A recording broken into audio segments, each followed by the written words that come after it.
This episode is brought to you by Carvana. Let's say you need a new car. Well, a new used car. Now this is my groove car. A U car. Now, what if you could seal the deal and order it to your door 100% online? Buyer's remorse? No such thing. Take a week to love it or return it. Sound good?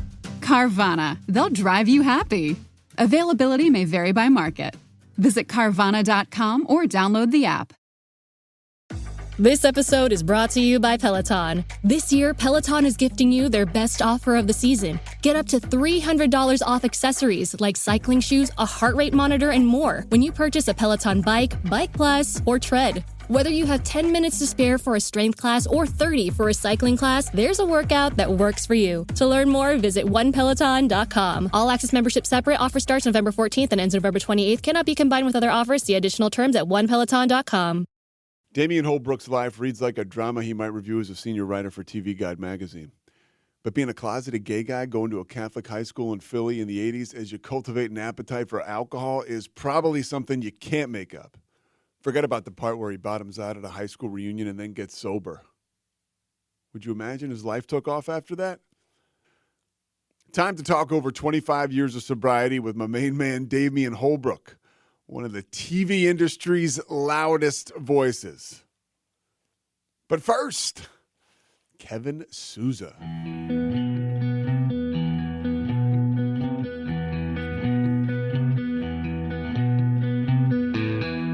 Stand by the ocean floor. Peter? Yo. Yo, how's it going? You know the last time I interviewed you, can you guess? Oh, God, was it for the Oscars? Yep, it was for the Oscars. I was living in Springfield, Massachusetts. I had a radio show. I'd just been sober maybe 1 or 2 years, and you were kind enough to come on and talk about the Oscars. It's probably like our 7th anniversary or something, 7th or 8th year. Yeah. I think that was in 2013. Do you have now? Well, I think I have over 9 years. Yeah. So let's start with you. So Okay. what is your sobriety date? So, sobriety date is November 2nd, 1997. What led to you getting sober? Was there any like meltdown or any like major event? Yeah, actually, it was. I'd gone to my 10-year class reunion, and I went with a friend of mine who was married to another friend of mine. She and I had gone to the same high schools, and I went into a blackout during the reunion, and I came out of it at a different location with a different group of people. And when I was told the next day what I had done in that blackout, the things that I had said to my friend about her marriage and about her husband, it was all lies. Like, I lied through my teeth to this woman, but apparently convincing enough that she was just devastated by the shit I said. And that was when I realized. And she actually, when they confronted me, she's the one who said that if I didn't get help, I was going to die. And it was at that very moment. This podcast is about breaking the stigma to a degree. It's also about just getting the message out there. And you were one of those people. Right. I talk about, before I got sober, I read the book Moments of Clarity, and for whatever reason, being able to reach out and touch some of that stuff. You know, Moments of Clarity is a book by Christopher Lawford Kennedy, for folks who don't know, and it's celebrities talking about their experience getting sober, and like Alec Baldwin was in there, Jamie Lee Curtis was in there. So anyways, Fast forward to like, I probably am a year sober, and I had Tina Fey's book, and I knew you, and I'm reading Tina Fey's book, and there's like 2 pages dedicated to you. Not only about being her friend, childhood friend, but then about working for TV Guide, and a story where you were a journalist and you quote unquote kind of burn her a little bit, and then Wait, by the way, that is not actually true, and I talked to her about that. We like, she has her timeline wrong. Everything I had on her was on tape, and I could tell her exactly when she said it. That section of the book was that, and it's weird because she had actually talked to me about a bunch of things about the book, and that had never come up. But I did tell her afterwards. I was like, actually, this was all on the record. So, so I didn't really burn her. It makes me look like I'm a skeezy, but regardless, you could tell she adored you. Yeah. I think a lot of people that are, when you're in early sobriety or early recovery and you just see something like that, me seeing you out there being referenced by somebody like Tina Fey and me knowing that you were sober and really worked a program, that was like one of those breakthrough, like fist pumps, like, okay. Oh yeah. And Yeah. so that's Thank you. that's a roundabout way of telling you thank you for doing this and thank you for all the stuff you've done. You've always been pretty open about your recovery. Yes. Yes. I try to adhere to, the clear traditions of the program that I work, to not associate myself with a specific organization or, speak on behalf of anything. But I am sober and I'm very open about my recovery. Yes. So when did you first ever get loaded? Oh, first to ever get loaded. All right. I would place it within the 2 or 3 weeks before Christmas of 1985. Yeah, 85. I was a sophomore in high school, and I was the last of my friends to drink in high school, because I had been convinced that you couldn't drink because, Students Against Drunk Driving and Mothers Against Drunk Driving and everybody against drunk driving. And then I drank. We were decorating my best friend's family's Christmas tree, and they had a bar in the basement, which was basically like this finished basement where we watched all of our horror movies and we hung out. And her parents, her dad made me a Manhattan. Oh, her dad made it. Yes, they were having drinks and they asked me if I wanted one, because we were safe and in their house, and this was the 80s, so there was no, the world was not as litigious as it is now. So he made me a Manhattan, and I loved it. It tasted weird and almost medicinal, but I drank it like a shot instead of like a cocktail. So he poured me another one, and that's when I got wrecked. And you were a sophomore, which is kind of the time where in high school people start to drink around that age, where it's just kind of like it's the way it is in my experience. Did you notice that, like, you started to drink kind of? Well, back then, yeah, it was like freshman year.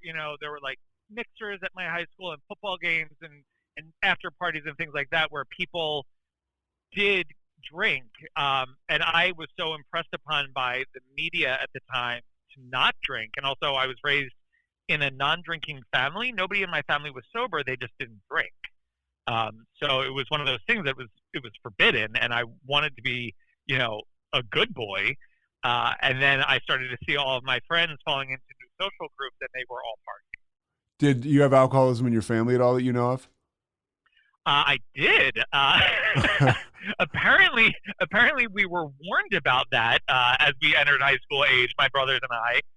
I don't remember being told, but apparently on both sides, my father is from what I like to refer to as Dogpatch, Georgia, and his family is good old rednecks who drink themselves to death. And my mother's family is here from Philadelphia, and her father and her sister, and there was like uncles that, always seemed to be happy at every wedding and house party, but turns out they really loved their drink. So you said somebody warned you. Who warned you? Do you remember a warning, or did you forget it? My parents. My parents. Okay. Because when I went to my parents and told them that I was getting sober, my father said, he had like, do you think you have a problem? And I said, yeah, definitely. He's like, we tried to tell you guys about this, when you were in high school, like you had to be careful about this stuff. And then they reminded me, I was like, wow, I may have been drunk when you told me that. Yeah, it was a little too late, possibly. Yeah. It was the train had already left the station by then. And honestly, I don't think a warning would have done any good anyway. Yeah, I'm a tenant of the same philosophy. Yeah, the disease was waiting for me. It would have found me either way. It would have, and I'm grateful in a way that it found me through alcohol, because I don't think I would have survived the life of a drug addict. The way I drank, I would have overdosed immediately. How did your drinking progress when you start as a sophomore in high school? How does it go from there? So it went from, so I was going to an all-boys Catholic high school, and at the time I was a closeted fat gay kid. So my drinking progressed almost instantly because as soon as I started drinking, I felt a lot different.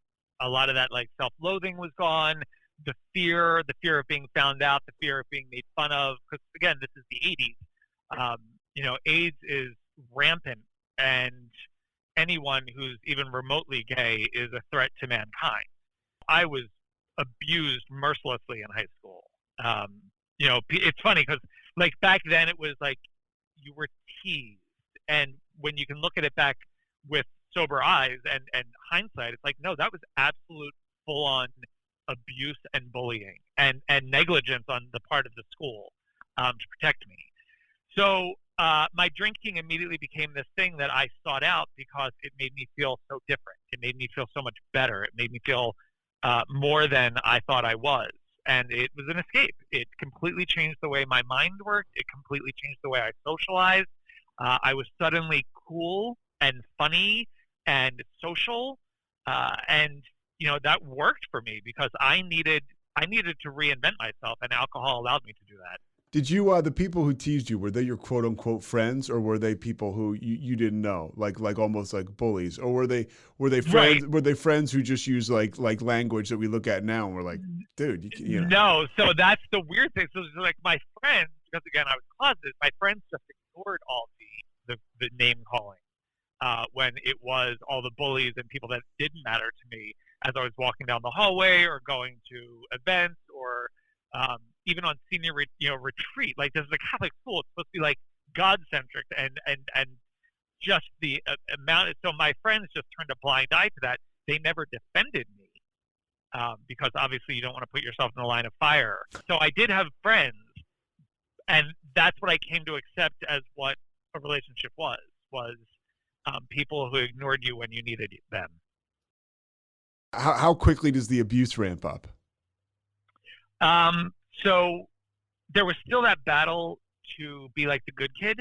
I was like an older boy, and I was, student class leadership and all this stuff. So I didn't want to get too much in trouble. Like if you got busted, that was like in 1986, 87, that was the end of the world. So my drinking, I restrained it to weekends. Like I was a weekend warrior, but I looked forward to it so much that it's all I wanted to do. By Wednesday, it was like, what are we doing this weekend? Where are we drinking? Which park are we going to? Who's getting it? Whose brother is old enough to get us stuff? Who's got the car? So there was already, by that point, it was making decisions for me. Yeah, so, and I have the same experience where, and looking back as an alcoholic, the moment I drank, every move following that was predicated on the next drink. Like on a Wednesday, on a Wednesday, you're finding relief in planning for Friday or Saturday. Exactly. Right. And then it was like that panic of like, there are no plans this weekend. What are we going to do? Yeah. And the winter was the worst because, we couldn't go do it outside because it's the East Coast and it's, cold and rainy and snowy. So it was, and again, like this was the insanity of it was like we would drive around drinking from a case of beer, like openly driving around drinking. It was insane. Everybody against alcohol, everybody against drunk driving. And the moment you start to drink, your moral compass flips. Oh, gone. Like everyone had lied. Like Nancy Reagan was saying, just say no. I'm like, she clearly has not had enough. Why Absolutely. on earth would you say no to this, Nancy? When you mentioned that, everything against drunk driving, the Nancy Reagan, that was so prominent. But if you're like me or like you mentioned with your family in the morning, like nothing is going to stop that train. Once, I feel like it's a disease and I'm programmed to be alcoholic. And the moment I drank, it literally, like they talk about it, like I started to give away pieces of myself, my integrity, my morality, my acceptance of right and wrong. Those all started going away to the service of drinking. And because at that time it wasn't hurting anyone and it was benefiting me, it was all fine. Anything bad happened to you in high school? No. In fact, that I think the sheer amount of things I got away with or escaped culpability for kept me drinking longer, I think. I did not get in trouble. I was out drinking with a group of friends one night on a golf course, and I went back to one of the cars to get more beer when my friends down on the golf course got raided. So I just got in the car and drove away with the lights off. And you got away? Yeah, got away.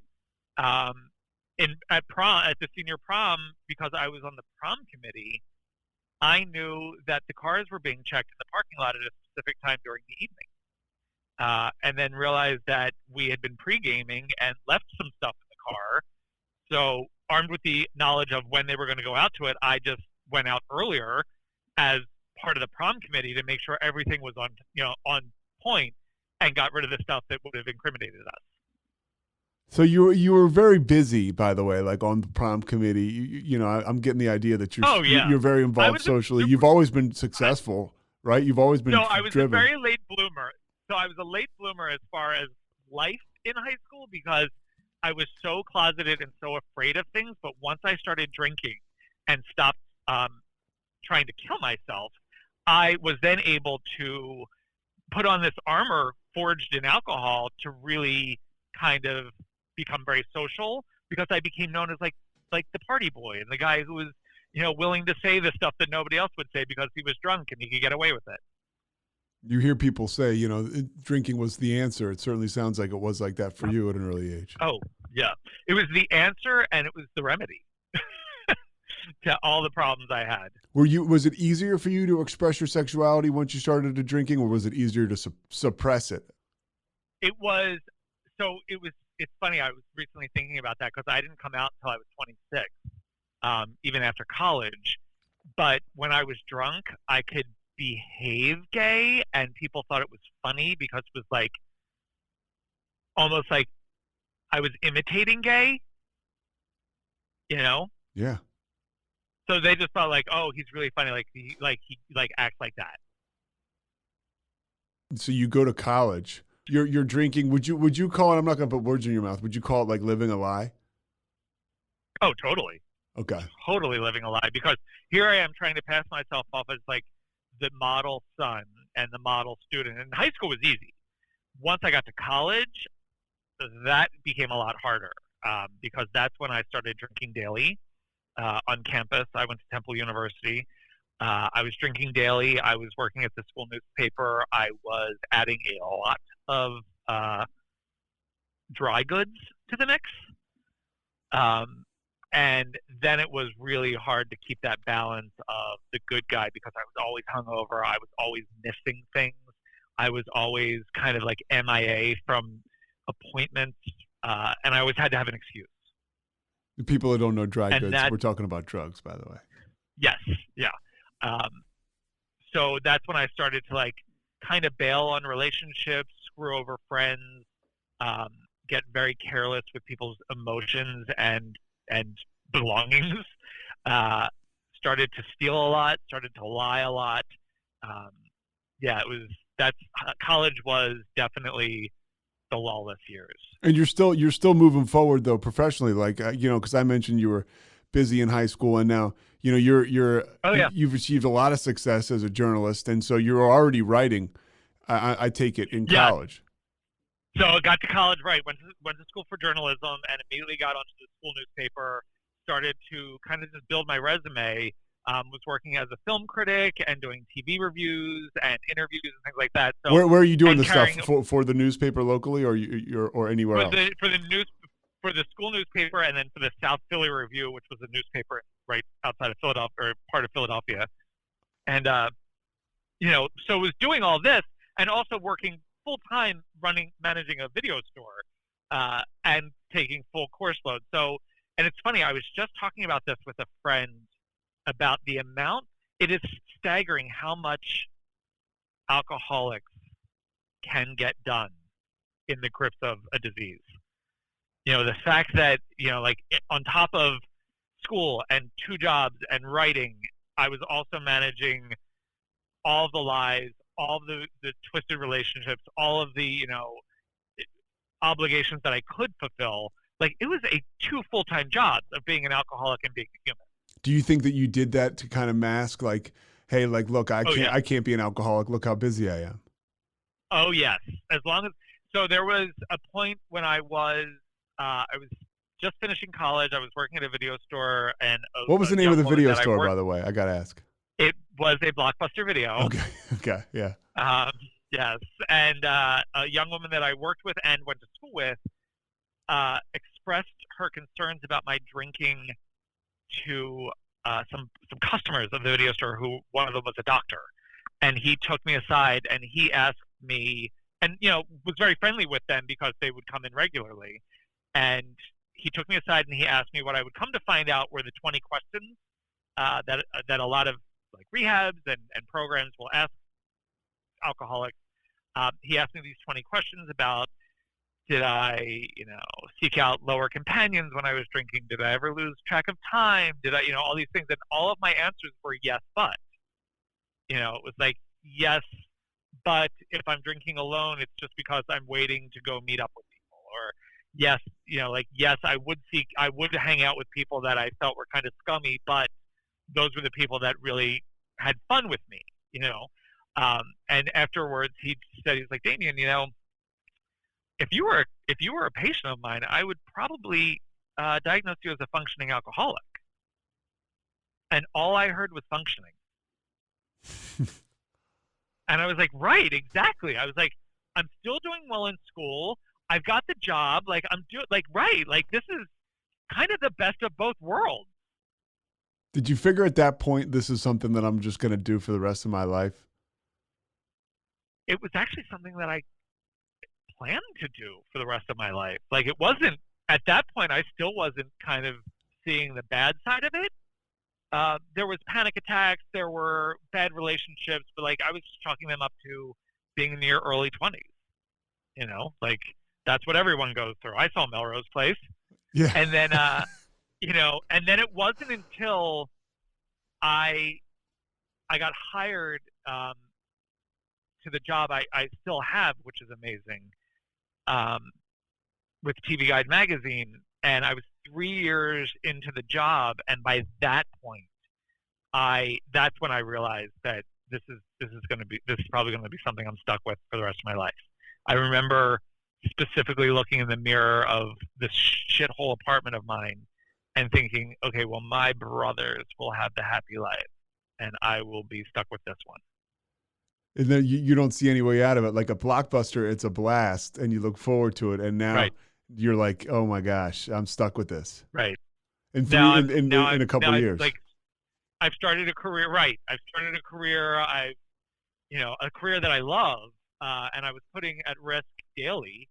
And yeah, within 3 years, and probably only within like a year and a half, where bad things started to happen to people around me. Again, like one of those things where maybe I was born under a lucky sign, but like a good friend of mine had a terrible car accident in a blackout, had to be cut out of the car. It was upside down. He had taken out a telephone pole. It was terrifying. And that scared me sober for about 3 days. A boss who had taken me out for a promotion got a DUI after dropping me off after a night of drinking. So there were like these close calls. Right, all these close calls. Like I was with these people an hour before calamity, and I started to think eventually my number might come up. But again, nothing was stopping me. Were you drinking at all before? Because with Blockbuster, I thought about this. Were you drinking at all before work? Not before work. I was drinking at work. Yeah, I had this weird rule that I wouldn't drink in the AM. So that meant like 5 o'clock and beyond. How would you drink at work? Like a Blockbuster? How would you pull that off? So Blockbuster was open till midnight, and with closing the store, you wouldn't get out of there sometimes until after 1 a.m. and bars here in Pennsylvania closed at 2. So I was like, well, I'm not going to get to really enjoy time at the bar. So I need to kind of do it here. So I had some customers who came in who I would give free rentals if they brought a six-pack. Yeah, it sounds like a plan. Yeah. And then you get 3 or 4 customers doing that. Then you're getting a free case a night for them to get like a free copy, a free rental of Terminator 2. And, I would just keep it in the office or the break room in the refrigerator. And, it was a bunch of young people. So there were a few of us that drank on the job.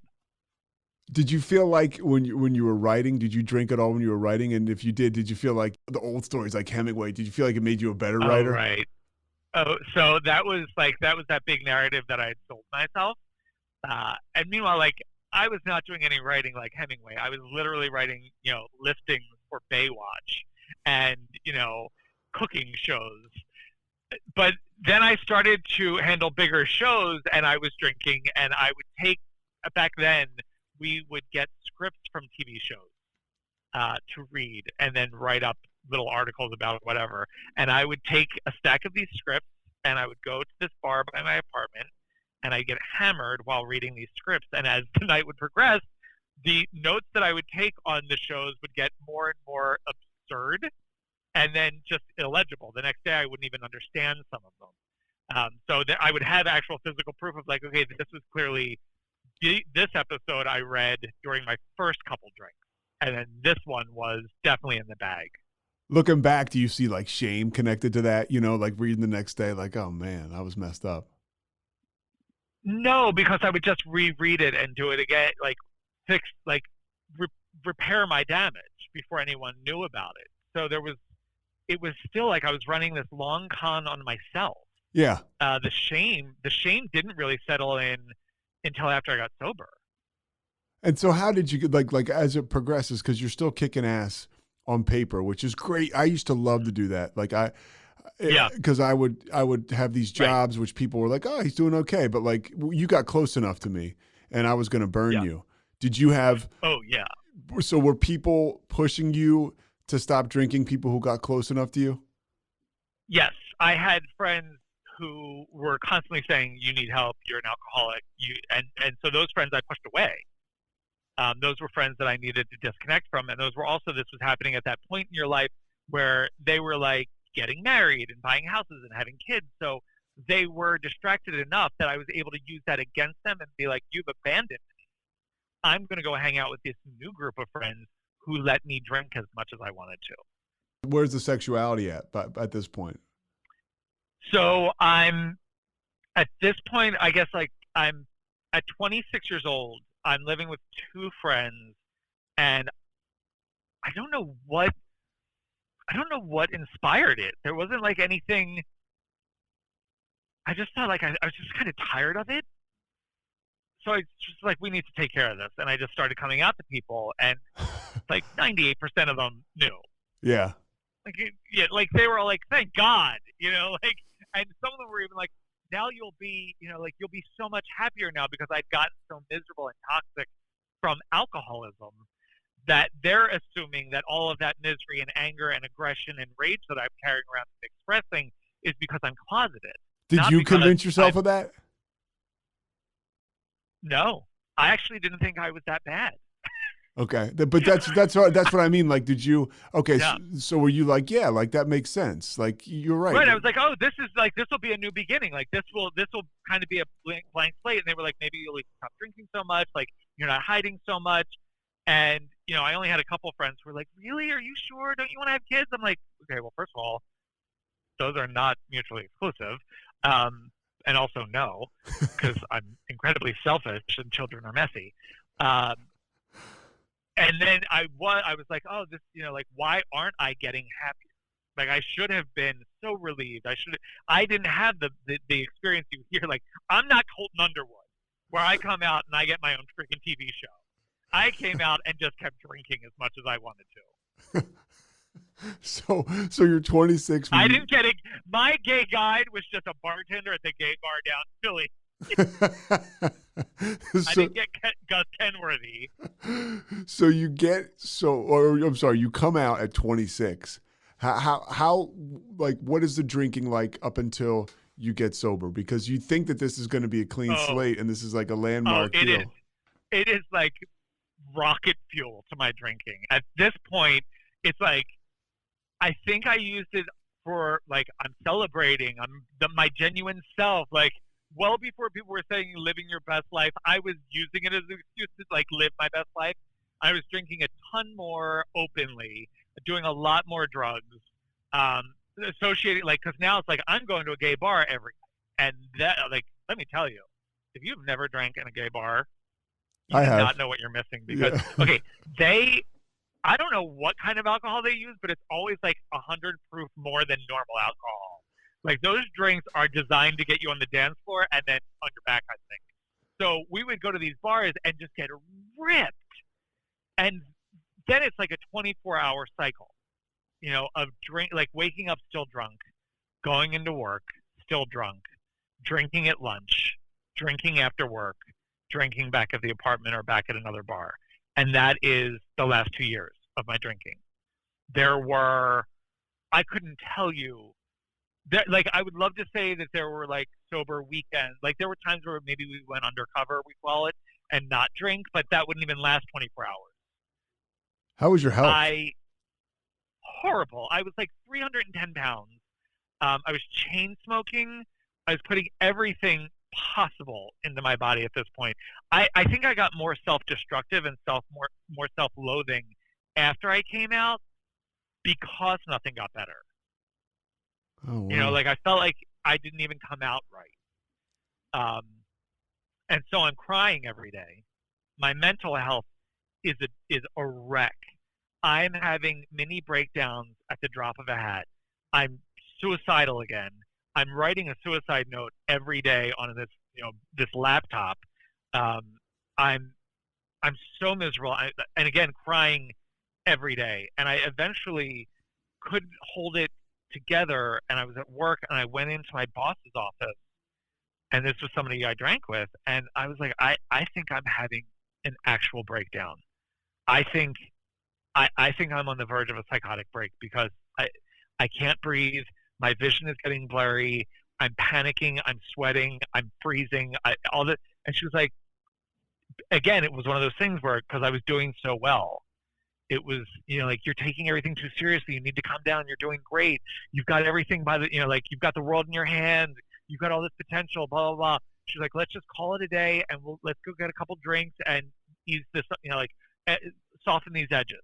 And that's how I treated it, was just throw more drinks on it. By the way, real quick, I want to just go back. So you said suicidal again. Before you drank, you had some, yeah. I'm guessing you had some bouts. In high school, yeah. Yeah, because of the sexuality stuff and just like feeling boxed in. The abuse, like the bullying and the sexual, it's just, and you know, it was horrible. And so the drinking is the answer for so long, and now here it is again. It's turned on you. Exactly, and that's like the ultimate slap in the face. Like, the thing that saved me from wanting to kill myself eventually made me want to kill myself. And how long from that conversation, you know, which I'm sure is just kind of like a good flashpoint, but that conversation you have with your boss till you get sober? Probably 6 months. And so that reunion, that high school reunion, is 6 months after that. Yeah. Because that was probably the spring of '97, and then my reunion was Halloween weekend of '97. And so you crash and burns. Take me through, you know, November 1st of 1997. Like, what is that like? Yeah. So I wake up on the couch. I had this big green couch. I woke up on that, and I was so sick, and so, like, I felt like my organs were shutting down. Like, everything inside hurt. Like, just moving hurt. My head was already in a state, like a perpetual state of headache. I was taking Tylenol hand over fist. But I woke up and I felt depleted, like physically and emotionally depleted. I just didn't know what I could do. So I just lay on the couch all day long. And then my friend Dean, who was married to my friend Anne, who I'd gone to the reunion with, he called me and he said that we needed to discuss my behavior at the reunion. And now I'm thinking, good, because I went to that reunion with Anne, your wife, and she was nowhere to be found when I came out of my blackout at another bar. Like, I don't know where she went, thinking like she ditched me. And then now remember, this is the late 90s, so people are on their landlines. So she's upstairs on one line and he's on the downstairs line, and they start telling me the shit I said to her about, Dean and their marriage and fidelity and all this crap, and none of it is true. Not like whatever I have said to her is not true. Like, they have an incredible marriage. Yeah. And I'm apparently just sitting there making up tons of lies, and clearly with the intention of just hurting her. And I don't know why, because she's a friend of mine and she's never done anything to hurt me. So they go on and tell me all this stuff, and they say how abusive I was to other people at the event, and then I fled the party apparently and got in a car with all these other people and went to this other bar. This is a reunion, by the way, so it's like people you haven't seen in a while. Oh, it's like some of these people I have not seen in 10 years. Yeah. And after they finished telling me all this stuff, I remember saying to them that I had been apologizing for my behavior to people for at least half a decade at this point. And I said, I can't even muster up an apology this time because I don't remember doing any of this stuff. None of this sounds even remotely familiar to me, but it definitely sounds like something I'm capable of. And that's when my friend Anne said, if you do not get help, you're going to die. And she knew it because she had family in recovery. She saw all the signs. I was about to ask you, so who was your lifeline in recovery? Who did you call? Who picked you up? Who talked to you? Shopify presents cool sheets from aha to I suffered from the wrong kind of hot in bed, heat-induced insomnia. That was my aha moment. Bed sheets that keep you cool. Then I thought, how do I even sell bed sheets? That's when I had the idea that made it all possible, signing up on Shopify. This is Possibility, powered by Shopify. Sign up for a free trial at shopify.com/offer22. Shopify.com/offer22. This episode is brought to you by 1923 on Paramount Plus. In Taylor Sheridan's new original series 1923, the Duttons confront challenges, including the end of the First World War, America's industrialization, and the start of the Great Depression. Helen Mirren and Harrison Ford star in the new original series 1923, streaming December 18th exclusively on Paramount Plus. Head to ParamountPlus.com to try it free. So she says that to me, and I immediately know she's right, and I have no option. There's no game plan in place. Like, my identity is drinking. But there was a guy that I worked with who drank, I would say, back then, it would be he was far worse than me because he would be the guy that passed out in public. He'd be the guy who would lose his verbal skills. He was the mess. And I at least maintained a certain, level of decorum. But he got sober about 6 months before this all happened. And he had gone to rehab after work and this after work program. And he had stopped partying with us and stopped associating with us because he had to. He had broken up with this girl that we were, friends with, and he was putting his life together, and he looked good. He was showing up to work. He wasn't throwing up at work anymore, which is something that a lot of us did, which was so horrible. He looked good. He'd lost weight. He looked healthier. And I knew that he had gone and gotten help. And I remember thinking oh, thank God, he really needed it. Yeah. Of course, the worst drunk in the room is going to be oh, you need help. So I reached out to him, and I had never talked to him about his recovery. I had never congratulated him on anything. Kind of just cut him off because what do you do when someone stops drinking and that's all you do? Yeah. You cut them off. So I reached out to him, and he replied immediately that he would get back to me that night after he went to a meeting. And again, I know nothing about, I know that there are meetings, but we've never talked about that. He's never told me he goes to meetings or anything like that. So I'm whatever. And he called me that night, and I asked him point blank how he knew that he was an alcoholic. And he said that he was the last to find out. And he progressed to just tell me basically his version of what had happened and, what it was like now. And then, he's telling me all these things, and his story had absolutely nothing to do with my story. Like, he was this straight, wealthy kid of divorce, athletic, all this stuff. And I'm I'm none of that. And everything that he talked about, everything that he said made absolute sense to me.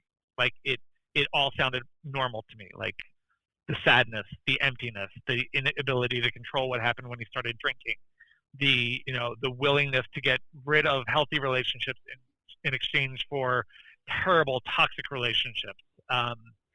All of that made sense to me. And when he finished, he said, "Do you think you're an alcoholic?" And I said, "I don't think I have any other option.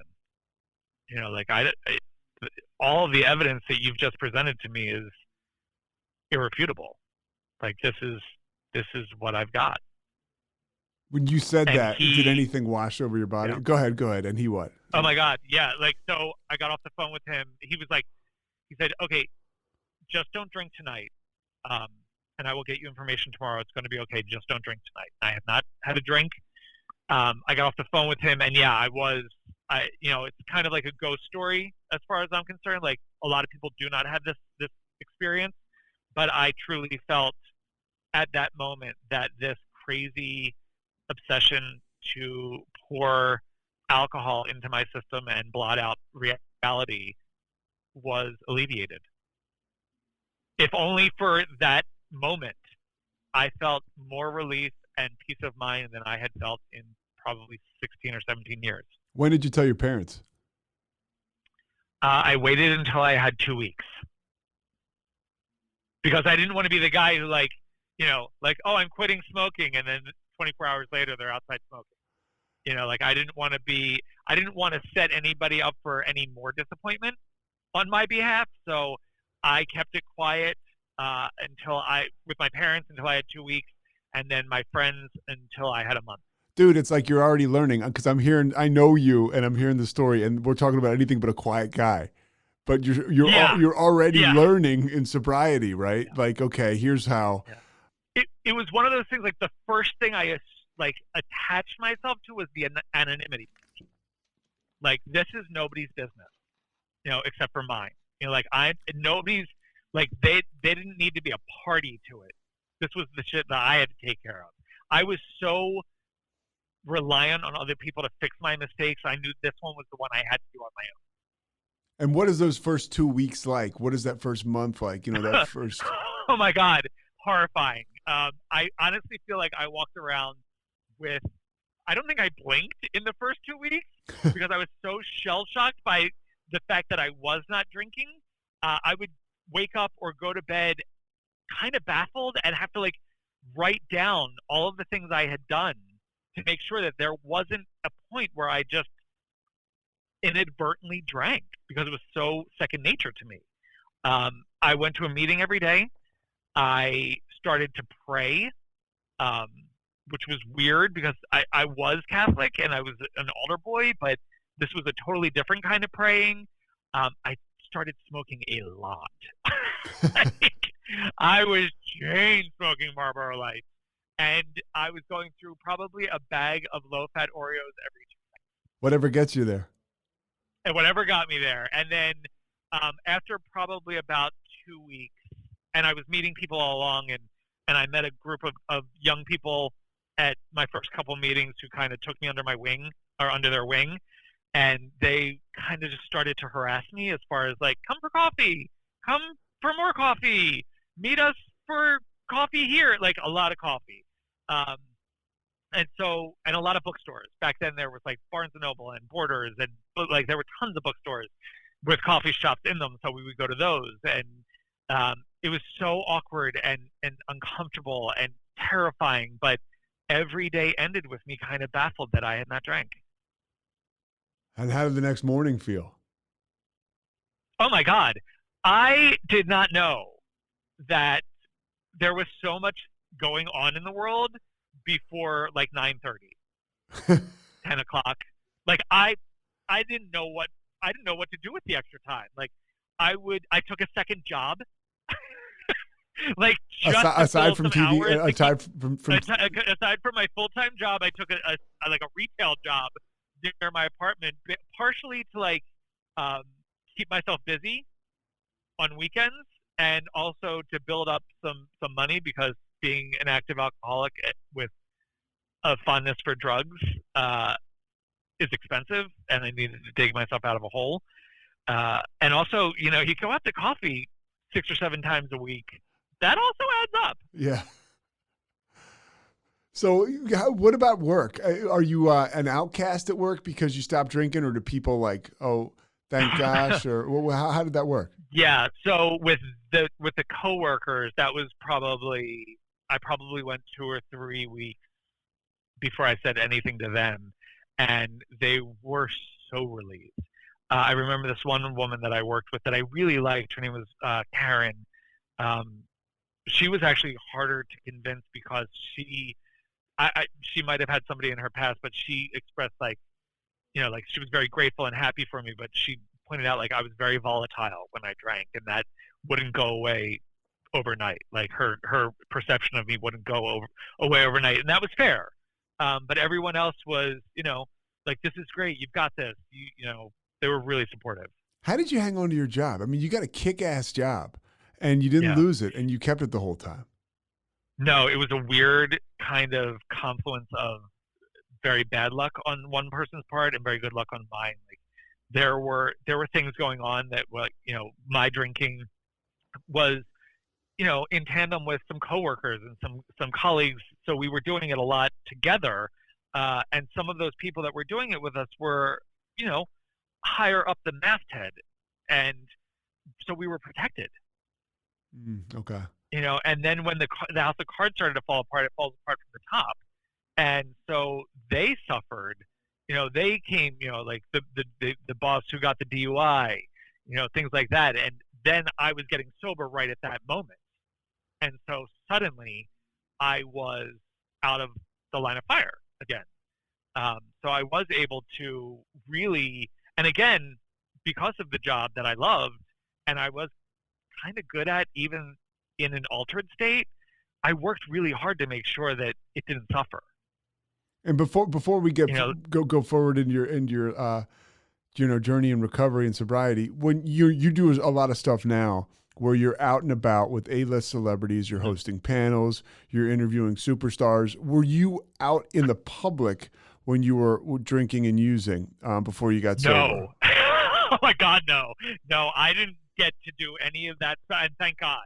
Thank God I was able to be sober for about 2 or 3 years before I even was put in like physical proximity to any celebrity.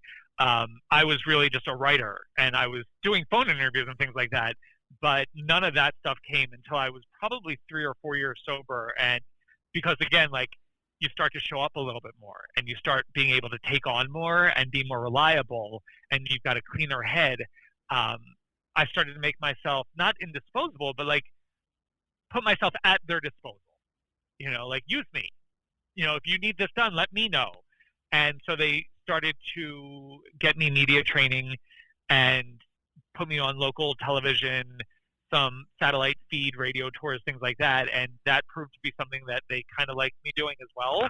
And then the snowball effect of that led to these panels. And so I was probably sober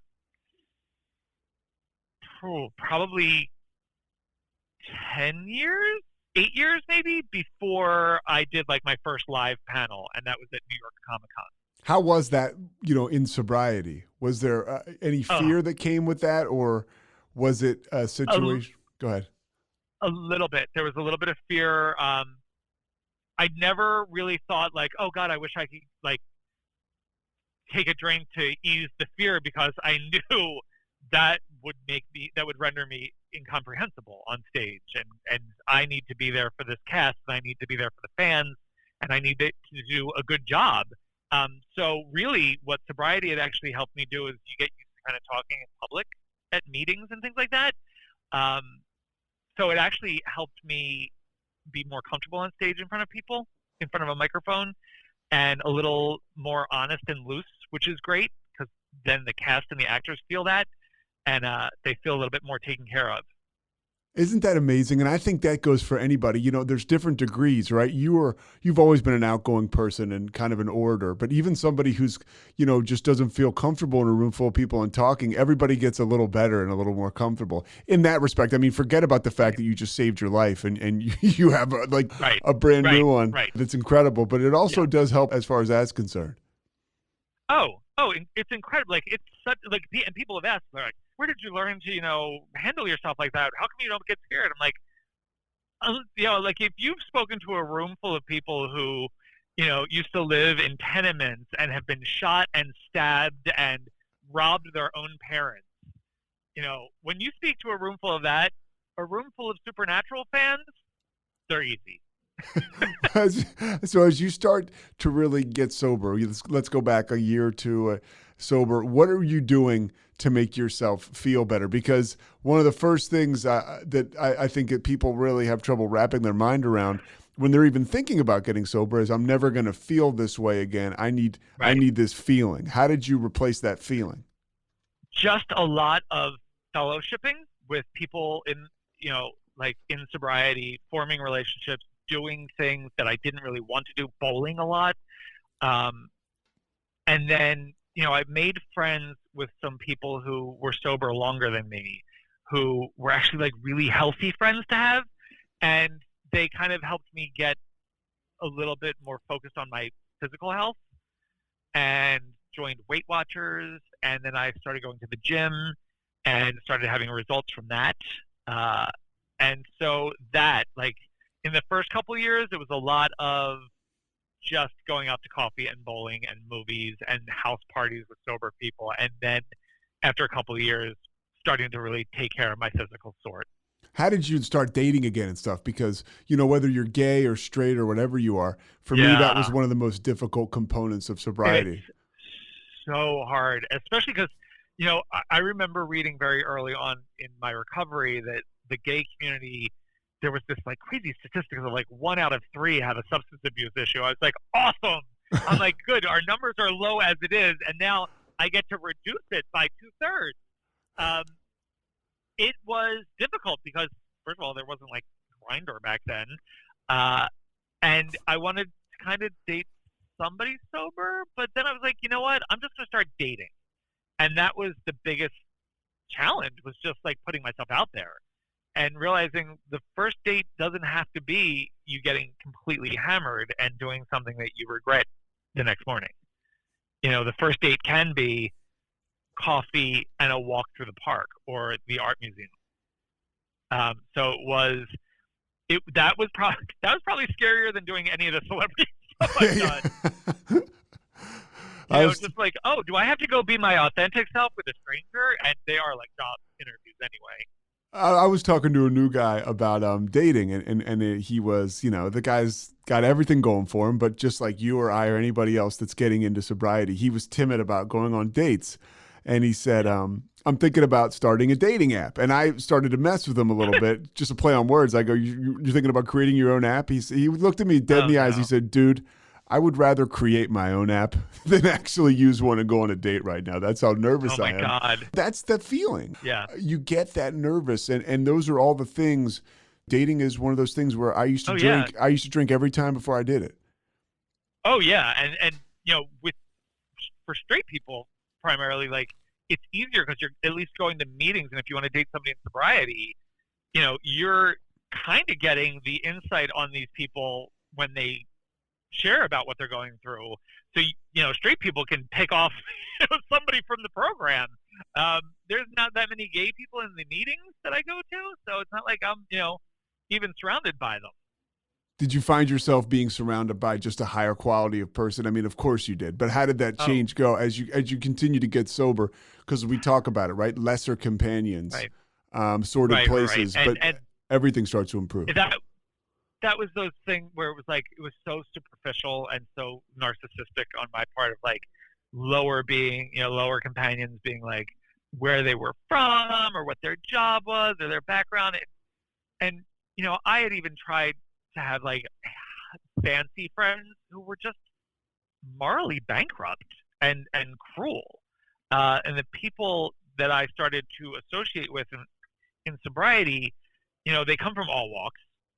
They say Yale to jail.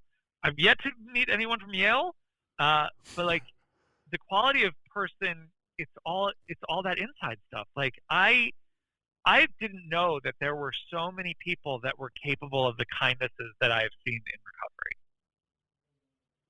I didn't know that there was an entire community of people who are working to make themselves better, and the best way they can do that is to help make someone else better. What has What has that been like for you? I mean, I'm talking to you now, you're taking me on a journey, and we're talking about a quantum leap, somebody who's suicidal before they drink, struggling with their sexuality, and now you're out and about, you're talking to me about doing esteemable things, experiencing the help that people have to give, helping people yourself. What is that? I mean, do you ever stop and think about that? Constantly. There's so my mom passed away when I was 5 years sober, and that was the worst thing that I'd ever been through. And we were good. Like we were good when she passed away, because after 5 years of sobriety, I was kind of closer to the son she had always hoped I would be. But when I was a kid, I would always be told I was ingrate, like was an ingrate. Like everything I was given, everything that they did for me, like I never showed gratitude for it. And then in recovery, staying grateful is a key component to kind of a long-term happiness. So I've always tried to stay grateful in my recovering life. And so I'm constantly reflecting on the things I'm grateful for. And it's never things. It's always the people. I just like knowing somebody like you and watching somebody come in and have absolutely no clue as to what is going on or how this works. And to see what you're doing now and following a dream that, because so many people come in and they say they want to do something, like you just don't think they're going to follow through. That stick-to-itiveness matched with skill very rarely, collide. And you, like, not only has it done that with you, but like you took huge leaps of faith to leave your home area to do what you love. And I watch you and I see these clips that you post, and you're not only doing what you love, but clearly the people you're doing it with love you. Thank you. And again, like that's taking somebody who was a mess of a human, who did not have a great scorecard, and to see what you're doing now. Okay, let's do everybody a favor. I'm going to stop you because I just thought of this. Okay, now, and a good example of recovery is, it took me 10 years to get 1 year. My sobriety date is November 7th, 2011. My first meeting was in October of 2002. You were there. Wow. Was it Villanova? No, it was at St. David's. And St. David's, okay. It was the meeting where you shared with me later that I was like putting my head down on a desk. Oh my God, yes. Oh God, I love that meeting. I remember you telling me like I had my head down on my desk. I was trying to like blow bubbles on the desk. I don't know what I was doing. And I came out of it eventually, but it just showed, I mean, I was as hopeless as you could get. Yeah. And honestly, like people that saw you come in, they didn't have a lot of hope.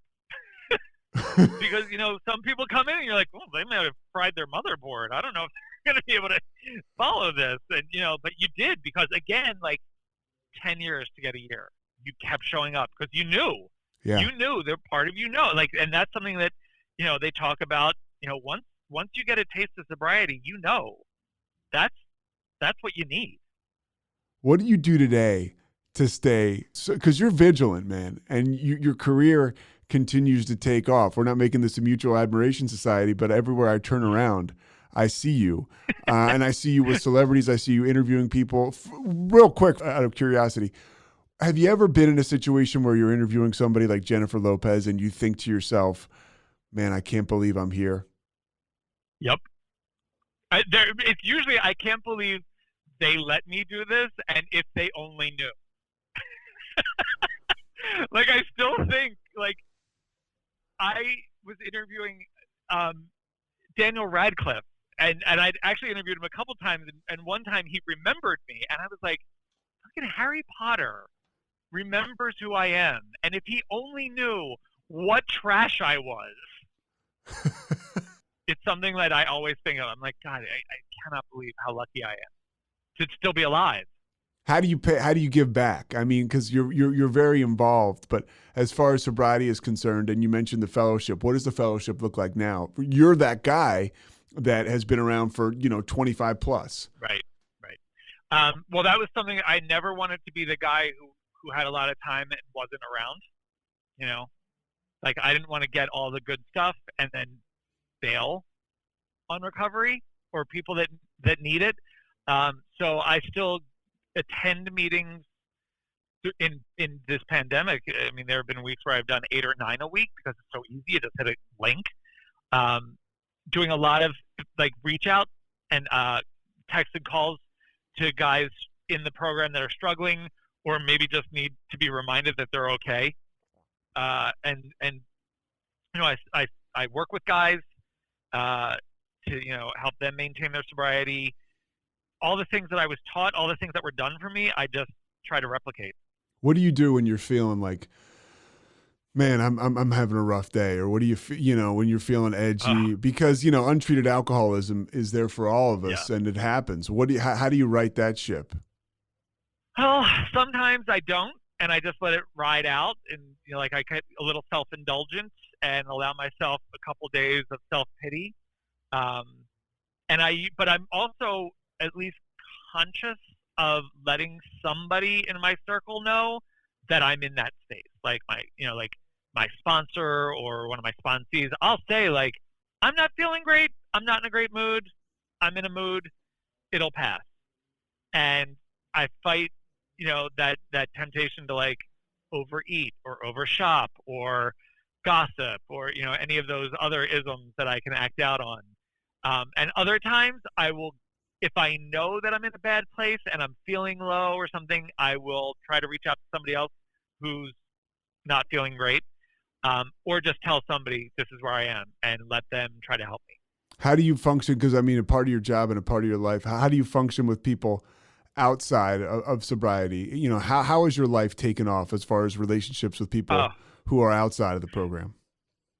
So that's something that there's this like kind of thinking in portions of the community that like people who aren't alcoholics can't understand what alcoholics go through and all this stuff. And I don't subscribe to that, because something that my mom did impart on me very early on and for a long time was like, alcoholics don't have the corner market on suffering. Every human being is fighting some sort of battle. Every human being has something going on. And that has changed the dynamic of all of my relationships with people who are not in recovery, because it has added like this depth of understanding and empathy where, I'm able to have conversations with friends that I have had for years, for like 20 years, that after 20 years was able to have conversations with them about how they're feeling, not what they're doing. And those are the kind of relationships you have with people today, for the most part, right? I mean, and that's pretty unbelievable. People, those are the people that end up in your life. Exactly. And the people that stayed in my life, I can now kind of like repay them for putting up with all the crap I put them through by actually being there for them emotionally, for being there and being a good example for their kids, for showing them what like a loyal friend looks like. It's really, it's amazing. It's something that I don't think I ever realized would be something in my life that I would have. Like you form relationships with people in recovery that are very deep and very meaningful and very rooted in a common struggle and a common solution. But you can have those same kind of relationships with people outside of recovery, because again, like they're all going through something. So, a friend of mine who I know struggles with her weight, I can be very open with her about my struggles with that and how. By the way, you mentioned you were 310 pounds. What are you like? Yeah. I mean, you've lost a lot of weight. I have done the very alcoholic thing of losing a ton of weight and then putting it back on, and then losing some more and then putting it back on. And I don't even think that's an alcoholic thing. That's just a human thing. Yeah. I'm somewhere like in the lower 240s right now. Yeah. First time I first time I tried all this, I got very alcoholic and lost like 118 pounds in like a year, and it was super unhealthy. And thank God I had people who worked really solid recovery programs who were like, you're doing something unhealthy, please stop that. And they, helped me find my way out of that behavior. So now it's just kind of a constant, it's not a battle, it's just a lifestyle. Exactly. Yeah. And I noticed that for me, I'm constantly working on acceptance and comfort with my own skin, comfort where I am. And the needle continues to move. I mean, I am so far from a finished product. And I like what you said a lot too about, hey man, like I allow myself the self-pity. Like I don't go crazy, right? I let people know I have people in my circle who I connect with, but we got to take it easy on ourselves too. Like you said, the human race, period. Forget about just the alcoholic. Yeah, there's no shame or crime in having a bad mood.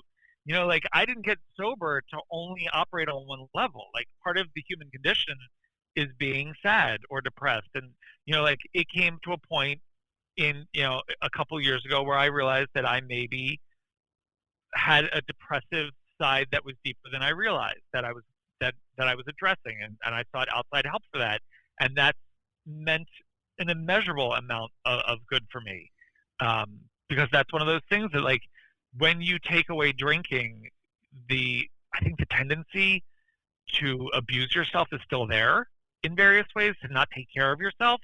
And over the course of sobriety, I've learned to take better care of myself, both inside and out. Have you realized that self-esteem comes with that? I mean, for you, like, oh God, oh yeah, and it's so funny. Like, I really wish schools had imparted on us a better description and idea of what self-esteem is, because it's not ego, it's acceptance. It's not like I'm great. It's like I'm good. Like I'm not too bad. What? And I can't keep you forever. Anything else?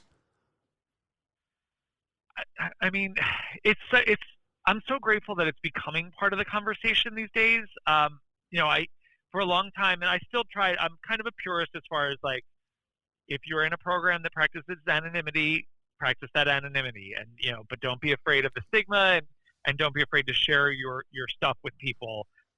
So again, like, I don't align myself publicly with anything formal, but it's there, and obviously people can read in between the lines. But I'm super grateful that people like you, people that are putting this out there, are reminding more and more people that help is there. Like, you don't have to feel as bad as you feel for as long as you think. Like this level of care and help and recovery it's there. So the biggest, it's kind of that stupid saying that they apply to, like, working out, is like 99% showing up and 1% sweat. Like the biggest threat to alcoholics isn't alcohol. It's not asking for help. You said it all. Hey, well, last thing, how do you cover the Oscars in a pandemic? From the couch. In the same way that I attended movies during a pandemic. Like, it is going to be, I'm going to be so comfortable. I'll be live tweeting. What's your Twitter handle, by the way, and your Instagram and all that stuff? Both are the same. So Twitter and Instagram are at Damian Holbrook, Damian Holbrook, Holbrook. So yeah, I'll just be live tweeting the Oscars. The Oscars this year it's really just going to be an oddity to see how it goes. But for TV Guide, we're far more interested in, like, the SAG Awards and the Golden Globes and the Emmys, because that's the TV stuff. The movies, but again, like you see it, the movies are all on TV. Yeah. All these things were on Netflix or Hulu. So yeah, the Oscars. What I'm more interested in is how we're going to cover the red carpet. And how are we? I don't know how they're. I mean, this is the thing. We're a couple weeks out, and we still haven't seen a physical plan as to what the Oscars will look like this year.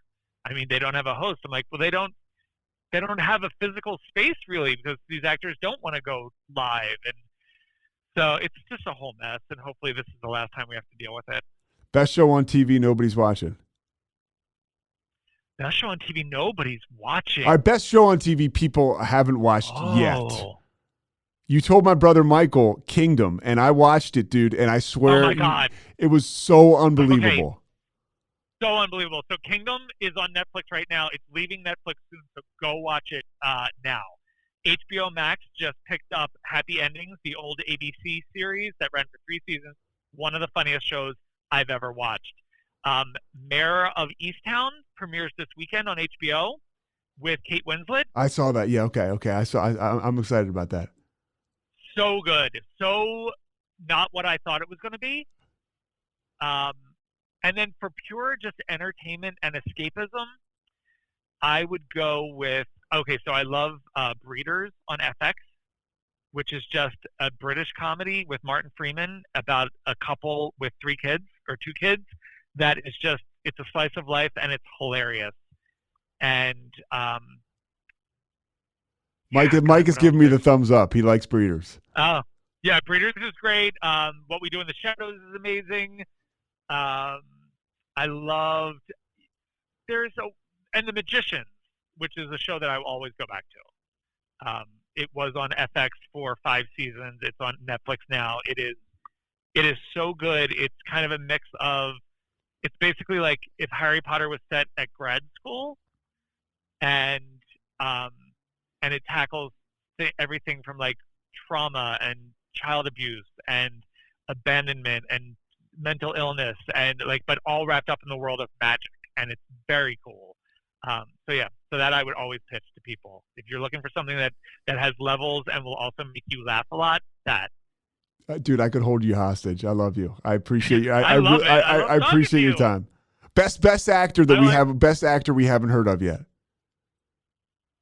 Jonathan Tucker. Again, another one. Jonathan Tucker, he's on NBC's Debris now, but he was on Kingdom, and then he was on the Black. Oh, he's awesome! Yes. He is probably one of the finest actors of his generation. He has never turned in a bad performance. He was Jay on Kingdom. He was Jay, yeah. Yeah. And he's tremendous. And he's on an NBC sci-fi series now called Debris.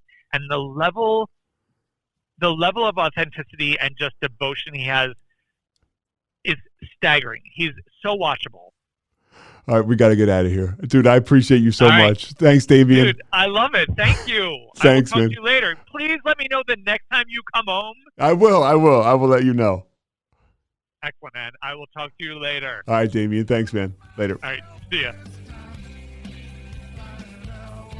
Thanks so much for listening to The Payoff with Pete. Once again, I'm Pete Souza. And of course, we are part of the Rogue Media Network. All kinds of good podcasts you can find at roguemedianetwork.com. And of course, you can find this podcast and all those other ones wherever you get your podcasts, iTunes, Spotify, other spots like that.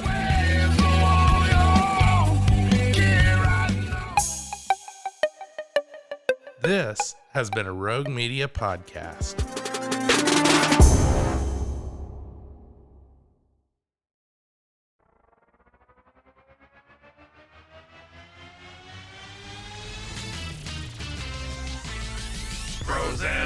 Frozen, heroes. Gonna tell you about Frozen, heroes. Gonna tell you about. Hey, I'm Zach. And I'm Mike. And we have a fantastic new podcast to tell you about. Bros, Foes, and Heroes. It's the two of us looking into the world of comics, breaking down some characters that you may have never heard of, and some that are just absolutely ridiculous. Yeah, so Zach comes up with a character each time, and I go into it just completely blind. I don't know who this person is or what their abilities are or anything, and basically I guess we kind of go over their origin story and just some of the ridiculous stuff that maybe, especially Golden Age stuff. Oh, Golden Age stuff is always the best, and we will make sure to highlight all of the shenanigans and just absolute weirdness of everything. Yeah, that's right. So subscribe today and follow us on Instagram at Bros, Foes, Heroes. And if you don't, I know where you live. Not really, but please subscribe. Frozen, heroes. Gonna tell you about Frozen, heroes. Gonna tell you about.